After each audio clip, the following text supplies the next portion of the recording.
there are two positive commandments in the Torah regarding Amalek, the Amalekites.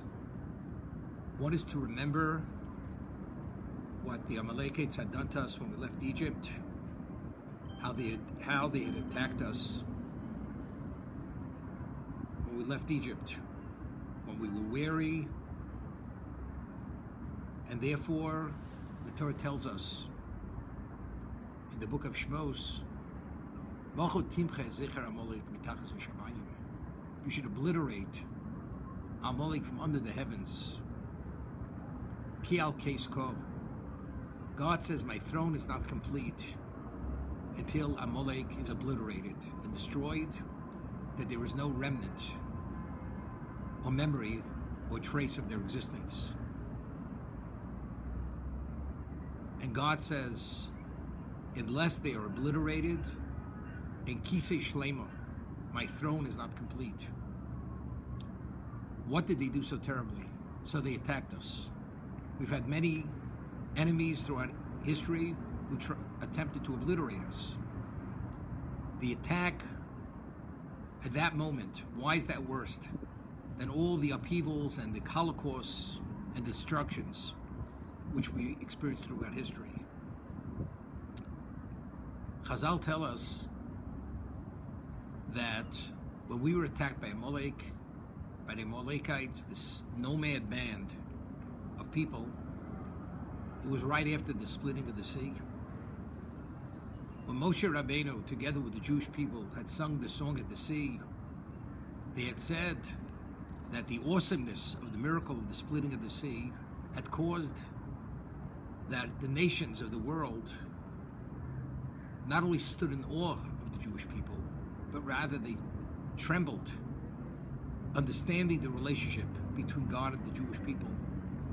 That the Jewish people were at another level, and they were truly not approachable. Because what God did for the Jewish people, He's never done in the history of existence for any people. The splitting of the sea, the destruction of the greatest, most powerful army in the world. Pharaoh, his chariot corps, his cavalry, his armies, they were all destroyed in the sea. The sea closed upon them. And if that would have been the aura that the Jewish people had in the eyes of the world, was it at such a level that ultimately we would have been that beacon of truth to the world, and ultimately everyone, every nation, would have abandoned paganism and accepted God. And it would have been Voy Hashem L'Melech HaKol Haaretz. God would have been proclaimed as the omnipotent king, that nothing exists outside of him. However, Chazal depict the Amalekites as a fool, an unstable person who jumps into a scalding bath. That when he jumps into the bath, he gets burnt from the scalding hot water. But nevertheless, although he is burnt, he cooled the bath down for others. For others, the bath becomes approachable. Identically, when the Amalekites attacked us, there was a statement to the world: the Jews are approachable. They are no different than us. As a result of what they had done, that aura, that specialness, that reverence which they had, that they esteemed, and seeing the Jewish people as God's people, evaporated, was diminished instantaneously. Therefore, the world reaching its state of perfection, that the world in its entirety would accept God as the king, as the only king, as the omnipotent king, that there's no other power outside of him, would not be. Therefore, God says, my throne will never be complete. Al Keis Ko, the word throne is kiseg, the aleph is missing. The throne is incomplete until the Amalekites are obliterated from the face of the earth, from under heaven. However, maybe there's another way to explain it. There's a famous Ibn Ezra on the 10 Commandments, when he speaks about the commandment of Lo Tachmod, that a Jew is not permitted to have designs on his fellows' property, his animal, his wife. You cannot have designs and envy. Negative commandment. So the Ibn Ezra asks, anything in the Torah, one is not permitted to violate the Shabbos. One's not permitted to violate dietary laws. One must give charity. One must put on tefillin, whatever it may be. Because it's a perfunctory act, one is able to force himself to refrain or to do, or to act, be proactive. However, not to have envy, not to have designs, which is rooted in the person feels that he is denied because he doesn't have what the other person has. How does one take control of those feelings? So how does the Torah impose such a hefty responsibility that it should be bound with the negative commandment that if one has that level of envy for another person's wife, possession, or whatever it may be, he's in violation of this negative commandment? This is the question which is asked by the Ibn Ezra. So the Ibn Ezra explains and elucidates this with a simple answer, but it's profound. He explains that if you have a prince and you have a princess, the princess is beautiful, poised, intelligent, exceptional. The city dweller or the villager is not envious of the prince because he has such a special woman to take as a wife. Why? Because the person understands, because he's not of royalty, it's something which he has no relevance to.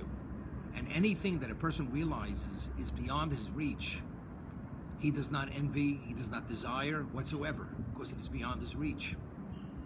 However, if a person who's a peer possesses something or has something, and he feels that because they're within the same classification of human being and person and societal class, if the other person has it, why shouldn't he have it? So he feels that what the other person has is within the realm of his grasp. That is the basis for envy.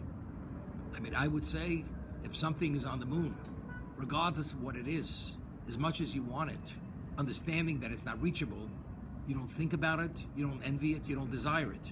Because it's foolishness, because you know factually it's not something within the realm of availability to you. So the Ibn Ezra writes that if a person would understand that each person's predicament in life, materially, wife-wise, spouse-wise, any-wise, the reason why that person has it is because it's godly given. It's ordained by God, that should be that person's predicament. It's him and not you. And if a person would understand, it's no different than something being impossibly reachable, out of his reach, the person would not have any desire or designs or envy to have that, whatever that may be. Therefore, the negative commandment, Lo Tachmod, is within the grasp of every person, understanding and having this belief of reality of what one has is meant to be his and what someone else has is meant to be theirs. The Midrash tells us that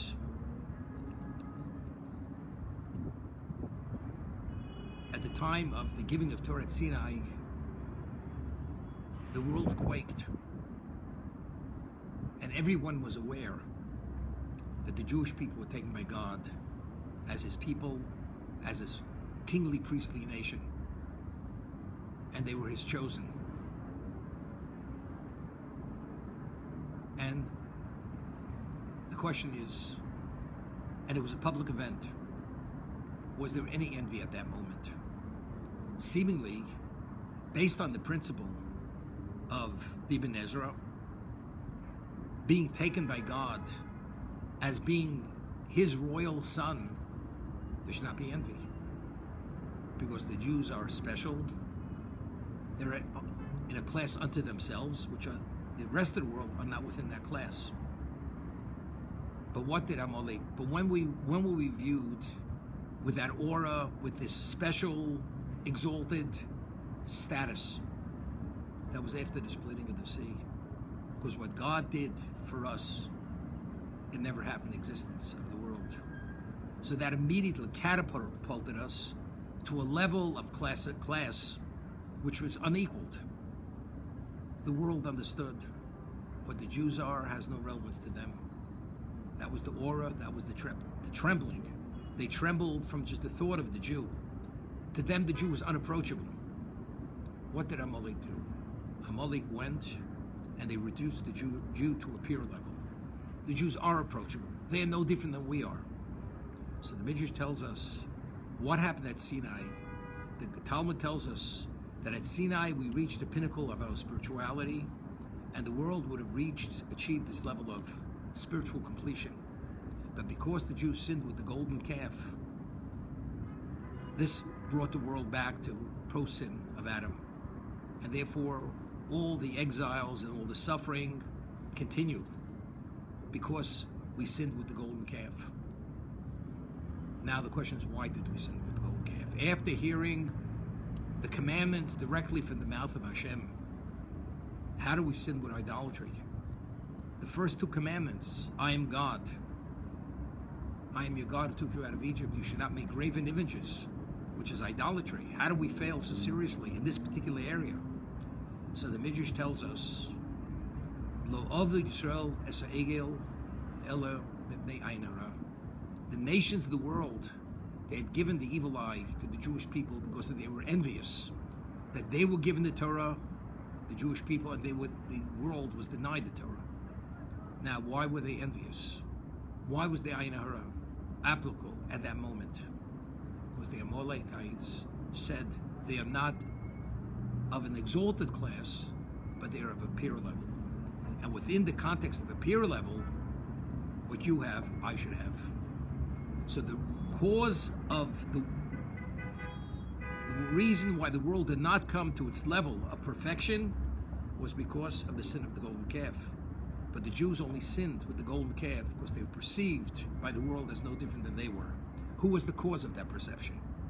That was the Amalekites who attacked us after the splitting of the sea. They are the unstable person who jumped into scalding bath. Therefore God says, to who do I attribute all the desecration of my name till the end of time and all the suffering? These are the Amalekites, because if they wouldn't have attacked the Jews, there would have never been ayin hara. There would have never been the evil eye based on the principle and the interpretation of the Ibn Ezra of Lo Tachmod. So the reason why the world is not at its perfect state and why there is the desecration of God's name on a continuous level, it's all attributed to Amalekites. Therefore God says it's unforgivable.